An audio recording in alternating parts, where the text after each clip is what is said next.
It is difficult to remember all the psychological counseling sessions I have conducted, but there were many cases where women were seeing multiple men at the same time. In particular, there were a significant number of cases where women were seeing 3 or more men simultaneously. The world is indeed vast, and a wide variety of situations can arise. In some cases, this behavior of dating multiple people can feel like a game. These days, with the proliferation of online chat rooms and various social media platforms, it has become much easier and faster to meet new people compared to the past.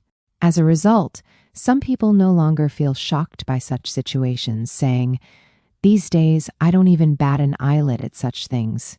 In any case, it is difficult to fully understand someone before marriage, but at least when considering marriage, it is safer to thoroughly examine the other person's personality.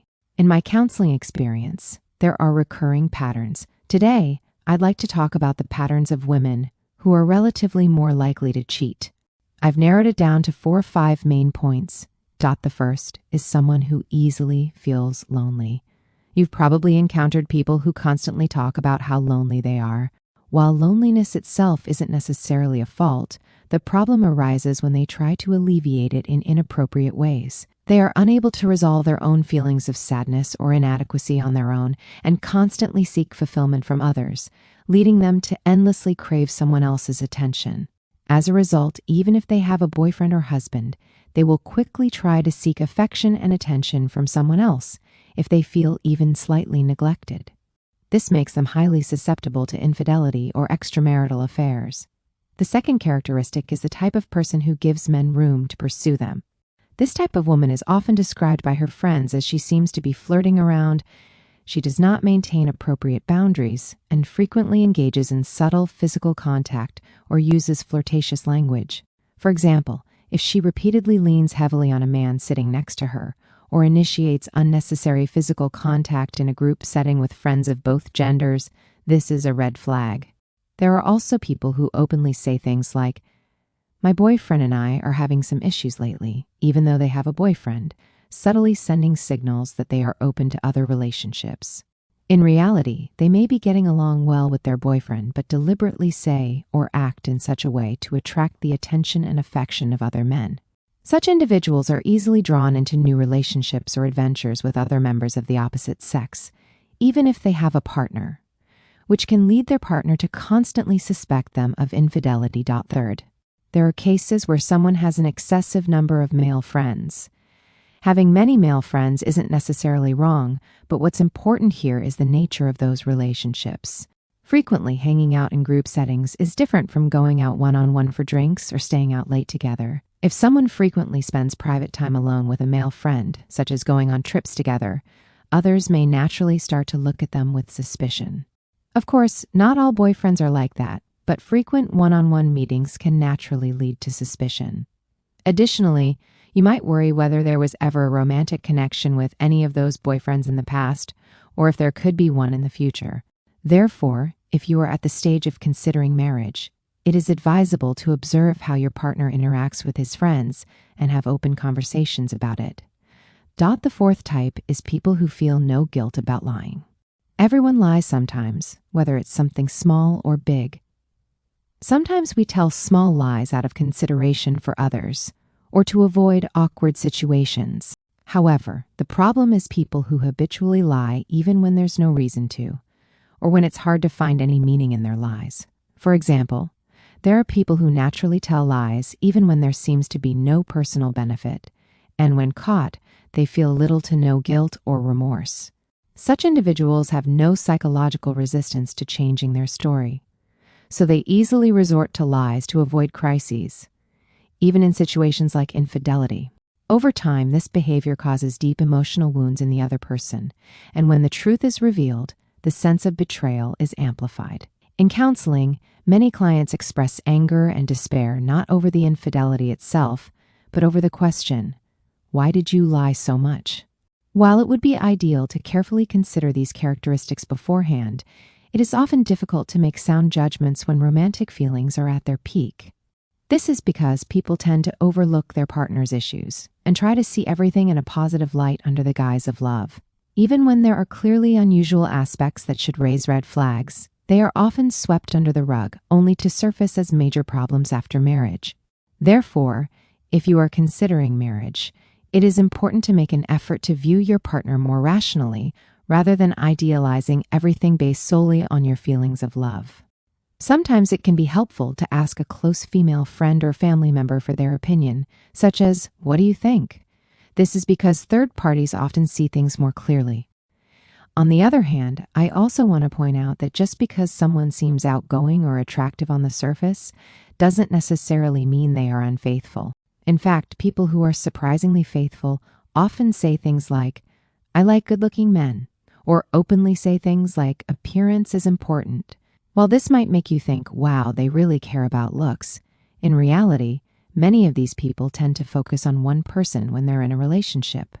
On the other hand, people who say, "I don't care about a man's appearance, I just want him to treat me well," and surprisingly open to meeting a wide range of people of the opposite sex. You can't judge someone's true nature based solely on what they say.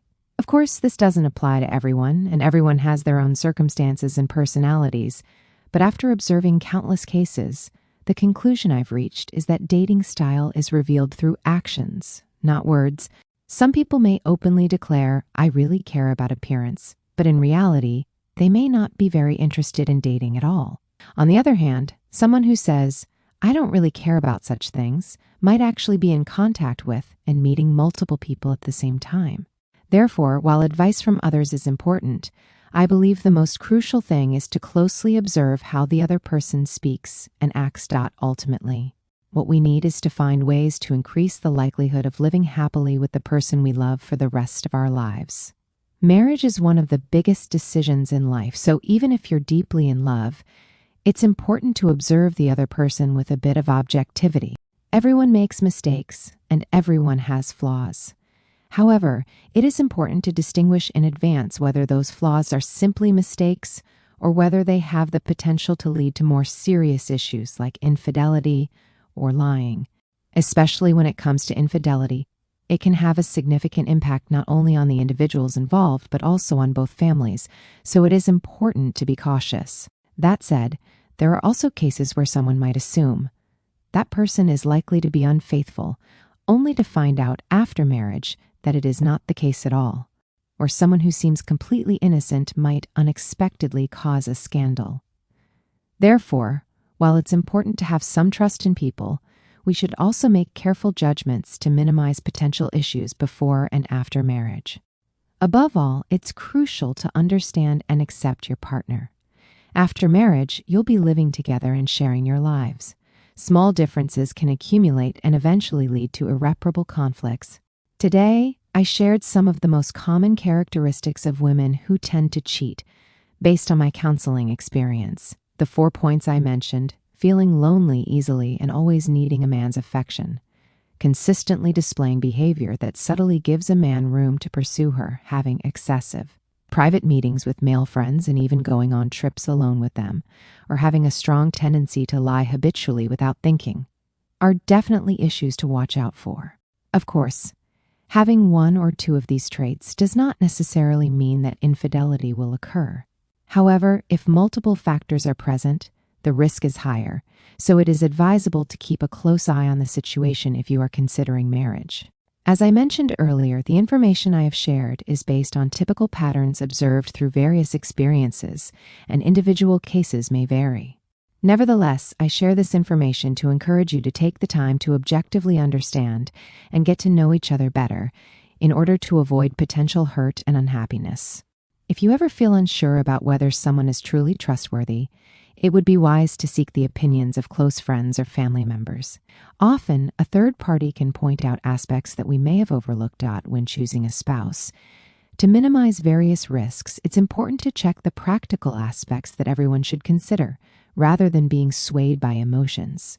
Of course, even if you carefully review everything, there's no guarantee of a 100% safe marriage, but at least it can reduce the likelihood of major issues arising. I sincerely hope that all of you can build a happy marriage. That concludes today's discussion on the characteristics of women who cheat.